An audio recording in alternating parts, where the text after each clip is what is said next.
conversation with a client in anticipation of a telephone conversation that I would have with that client the next day. It was an immigration client. I wanted to talk to them the next day about tomorrow. I want to talk about this. I want to talk about this. I want to talk about this. I want to ask you questions on these areas. I had a this is a negotiation, but it's still communication, and if you look at it as communication, you'll understand.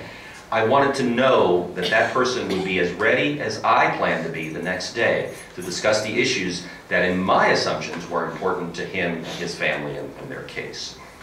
So indeed, as I was preparing this, the call comes in, I put this aside, I tell him, John, this is what I want to discuss tomorrow. If you can have some of these things ready, think about any questions that you have in this area. And I also gave him the good news that our trial date was now set off to May of 2012. Isn't immigration great? So all those kind of things. I prepared him for the conversation the next day. Now, I'm not suggesting that you do that with your adversary. Well, you know, maybe not. But at least you're all on the same page and can have an effective phone conversation the next day.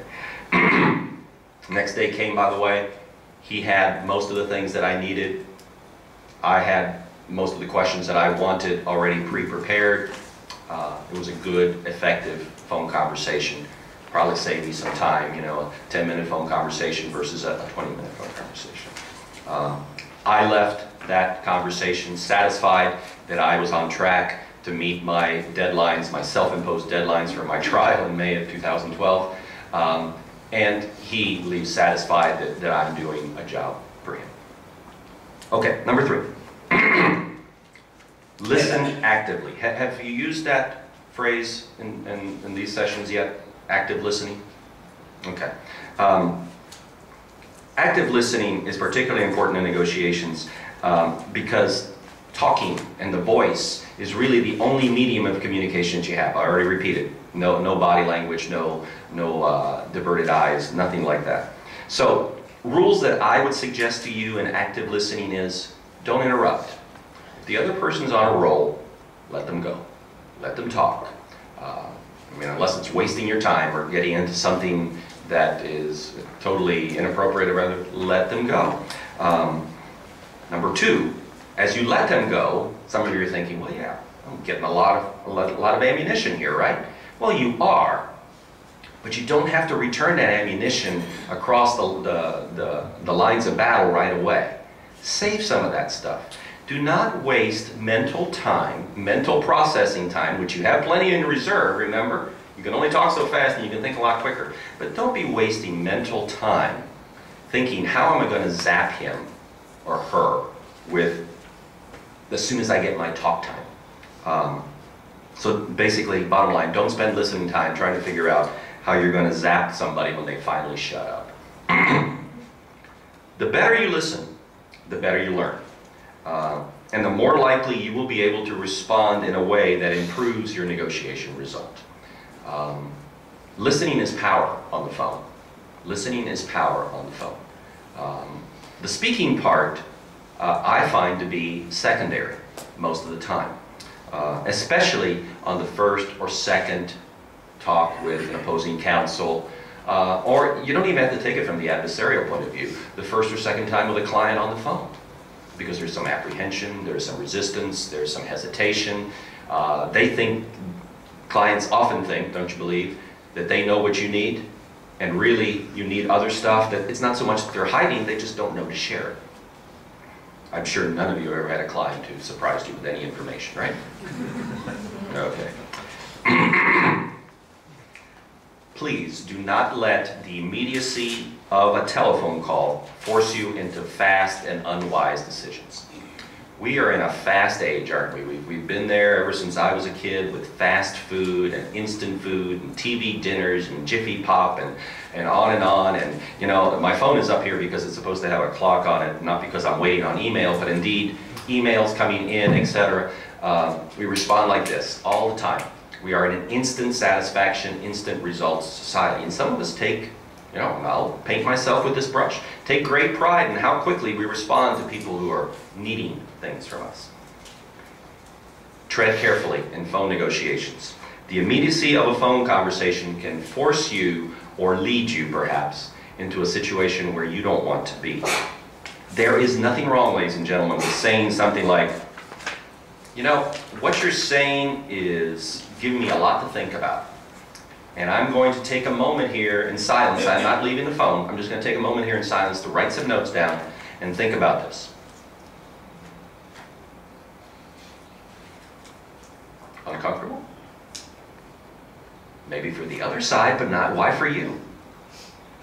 Do you really care whether it's uncomfortable for the other side? Am I being a little too combative for you? Do I need to be nicer? No, you don't need to be nicer. You need to win your case. You got a client who needs their rights stood up for.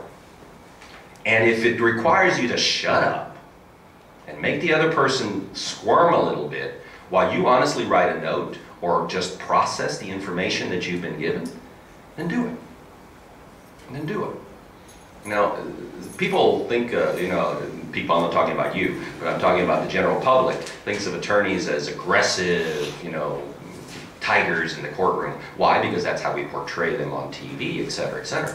I tell you what, I've dealt with a lot of aggressive attorneys of that ilk in my career, and I've also dealt with some who are much more effective and actually, in my estimation, much more aggressive because they say so little. They say so little. They just let you keep talking.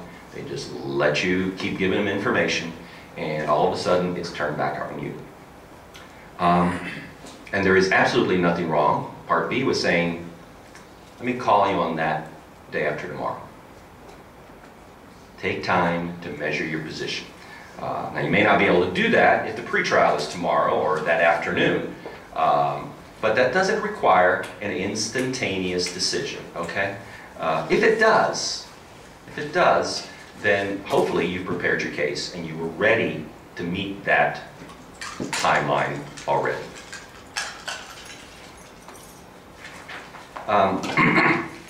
Negotiation is a soft skill, and I don't mean that in a depreciating way. I can teach you how to attach a widget to a widget. You can practically learn to fly an airplane on a flight simulator. I did practically until I had to actually get into an airplane to do it.